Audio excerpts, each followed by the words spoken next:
31st night বলে একটা রাত আছে, সেটা কবে? আজকে, কয়েক ঘন্টা পরে, তাই না? 31st নাইটে আমাদের ছেলেমেয়েরা কি করে? নাচ গান ইত্যাদি করে, তাই না? কেন করে? কারণ একটা বিশ্বাস আছে, 31st নাইট 0 hour, রাত 12টা যখন বাজে তখন নতুন বছর শুরু হলো। নতুন বছরের প্রথম মুহূর্তটা যদি আনন্দ ফুর্তিতে কাটাই, তাহলে আমাদের সারা বছর পড়তে যাবে। এই যে বিশ্বাসটা, এটা ইসলামী বিশ্বাস, তাই না?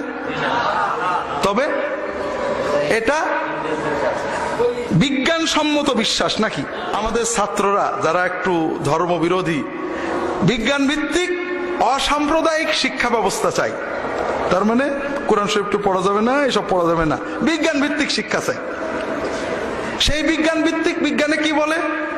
পহেলা বৈশাখে এসো হে বৈশাখ, এসো হে বৈশাখ। বিজ্ঞান তো বলে যে বৈশাখ ডাক দিলে শোনে, ঠিক না?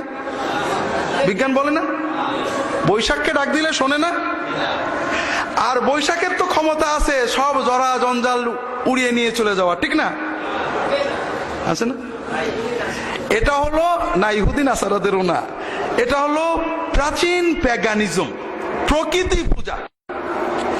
অতীত যুগে অসভ্য জঙ্গলি মানুষেরা যখন বৃষ্টি হতো না তখন গায়ে কাদা মাখত। আমাদের দেশে একসময় ছিল। তার মানে আমার যখন গায়ে কাদা মাথা থাকবে, প্রকৃতি আমাকে বৃষ্টি দিয়ে দেবে, ঠিক আছে না? এই প্রাচীন প্রকৃতি পূজা, প্যাগানিজম, আমরা ইসলামের সমালোচনা করি, ইসলাম নাকি অবৈজ্ঞানিক। কেউ বলে না যে ইসলামের ভিতরে অবৈজ্ঞানিক কি আছে, কিন্তু বর্বর প্যাগানিজমকে রিভাইভ করছি। যে 31st নাইটে রাত দুপুরে 0 hour-এ একটু হাসি ফুর্তি করলে সারা বছরটাই ভালো যাবে। তো খুব ভালো কথা। 31st নাইটে গরম পড়ে না শীত পড়ে?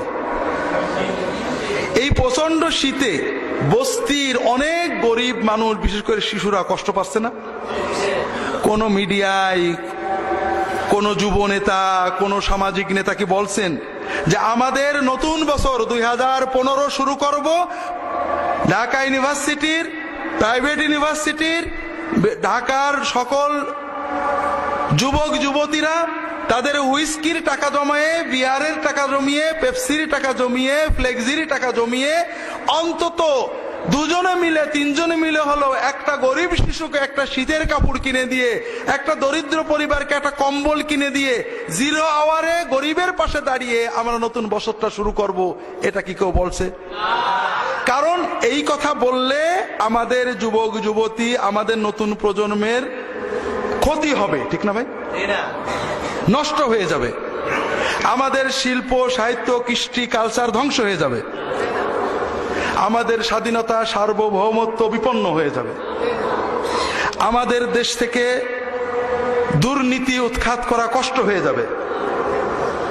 তাহলে কেন বলছি না? বলছি না তার কারণ হলো এই 31st নাইটের উদ্ভব করা হয়েছে একটা বিশেষ উদ্দেশ্যে, সেটা হলো বাণিজ্যিক সাম্রাজ্যবাদ। সারা বিশ্বের মানুষকে ভোগের নামে উদ্বেলিত করে তাদের সকল সম্পদ ছিনিয়ে নেওয়া। এর দ্বারা 2টো উদ্দেশ্য হাসিল হয়। একটা হলো ওরা ভোগবাদী হয়ে যায়, খাও দাও ফুর্তি করো, খাও দাও খাও দাও, কাজে ওরা শুধু কিনবে আর আমরা টাকা জমাবো। আর দ্বিতীয় হলো ওরা যখন ভোগবাদী হয়ে যায়, ওদের ভিতর থেকে মানবতা, মানবীয় মূল্যবোধ, স্বাধীনতা, স্বকীয়তা, ধর্ম এগুলার থাকে না। ওরা যেমন একটা কুকুর, যেমন একটা গরু ভালো খেতে দিলেই পোষ মানে, ওরাও তেমনই পোষ মানে। ওরা পোষ মানা পশুতে পরিণত হয়ে যায়। তো ভাইরা, আমরা আশেপাশে বাজির আওয়াজ শুনতে পাচ্ছি, আর কিছুক্ষণ পরেই শুরু হবে। কি হবে? আমি মাঝে মাঝে, আমার এই বিষয়টা আলোচনার উদ্দেশ্য ছিল না, কিন্তু আপনাদের বুঝতে হবে যে এটা কোরআনের আলোচনার মূল বিষয়। সকল দাওয়াতের মূল একটা বিষয় হলো অশ্লীলতা বন্ধ করো, কারণ মানবতা টিকানো যায় না। অশ্লীলতা ছড়িয়ে পড়লে মানব সভ্যতা থাকে না। কিভাবে?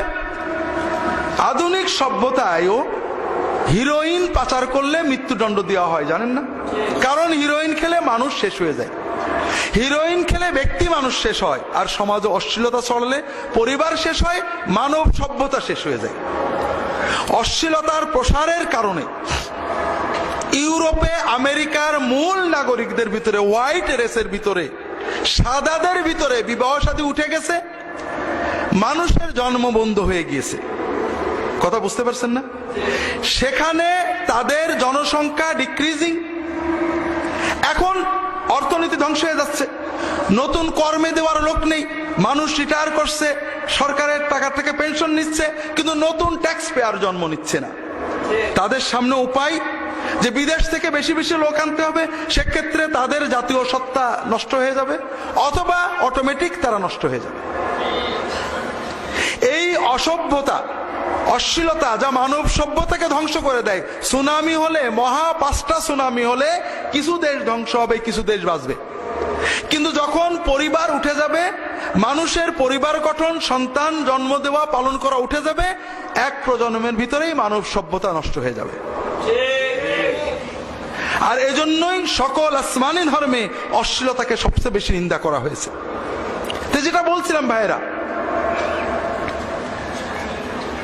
অশ্লীলতার প্রজনন, প্রসার, বিপণন, এর মাধ্যমে আমাদের যুব সমাজকে নষ্ট করা হচ্ছে, তাদেরকে বশ করা হচ্ছে।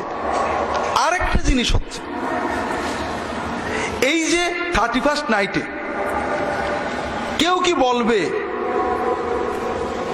যে 31st নাইটে আমরা কিছু গান বাজনা করব, আর বস্তির কিছু ছেলে পেলে ফিরিয়ে এনে ওদের গান বাজনা শুনবে? এটাও কি কেউ বলছে? তাও বলছে না। পয়লা বৈশাখে আমি একটা শাড়ি কিনবো, একটা ইলিশ মাছ কিনবো, আর এই গ্রামের গরিব মানুষের আর একটা ইলিশ মাছ কিনে দেবো, তা কি বলছে? তাও বলছে না। অর্থাৎ এই সভ্যতার যত কিছু বানানো, এটা ভোগবাদী, এটা ইসলাম এবং অন্য সভ্যতার পার্থক্য এখানে খুব ভালো করে বোঝেন। একটা হলো কুসংস্কার, আগামীকাল বলবো যদি মনে থাকে। আর একটা হলো ইসলাম আত্মা, মন, মানবতা এবং ব্যক্তি নিয়ে। আমাদের ইসলামে দুটো ঈদ আছে, আছে না? এই দুটো ঈদ উপলক্ষে মুসলমানেরা নিজেরা 2 কেজি গোশত খাওয়ার আগে সারা বিশ্বের মুসলমানেরা কয়েক বিলিয়ন ট্রিলিয়ন ডলার খরচ করে না গরিবদের জন্য। তার মানে তুমি আগে ঈদের আনন্দ করার ফিতরা দিয়ে যাও, যাকাত দিয়ে দাও, যেন গরিবেরা তোমার আগে আনন্দিত হয়। তোমার ছেলে পেলে সেমাই খাওয়ার আগে যেন গরিবেরা খায়। কোরবানির গোশত তোমার ঘরে ঢোকার আগে যেন গরিবের ঘরে ঢোকে। তুমি 2 রাকাত নামাজ পড়ো, আত্মাকে শান্তি দাও, গরিবদেরকে দাও, তোমার মন শান্ত হোক। এরপরে তুমি খেলাধুলো করো, ফুর্তি করো, মিষ্টি খাও, সেমাই খাও, তোমার দেহ জৈবিক চাহিদা মিটুক। তাহলে মন, দেহ, আত্মা মিলে তোমার আনন্দ একটা হলে হবে না। কিন্তু পহেলা বৈশাখে, 31st নাইটে, অথবা ভ্যালেন্টাইন্স ডেতে কোনো ত্যাগের কথা আছে? নেই। আমরা একটা পাশবিকতার দিকে যাচ্ছি, শুধু ভোগ আর ভোগ, খাও আর খাও। যদি পহেলা বৈশাখে আমাকে শাড়ি দিতে না পারো, তাহলে একটা দড়ি কিনে দিবা। অসভ্য বর্বরতা, 10টা শাড়ি থাক, আমার একটা শাড়ি কিনে দিতে হবে। মিডিয়াগুলো এমন ভাবে অসভ্যতা তৈরি করেছে, পরিবার ভাঙবে, মানুষ গলায় দড়ি নেবে, বিশৃঙ্খলা হবে, সন্তানেরা বিচ্ছিন্ন হবে, নো প্রবলেম, তারা টাকা পাবে। যারা সমাজের ভালো চান, এটা বুঝতে হবে। আমি অবাক হই, আমার নাতি 5-5.5 বছর বয়স, ওই পেপার জড়ে গুলি বানাই, আমি গেলে গুলি মারে।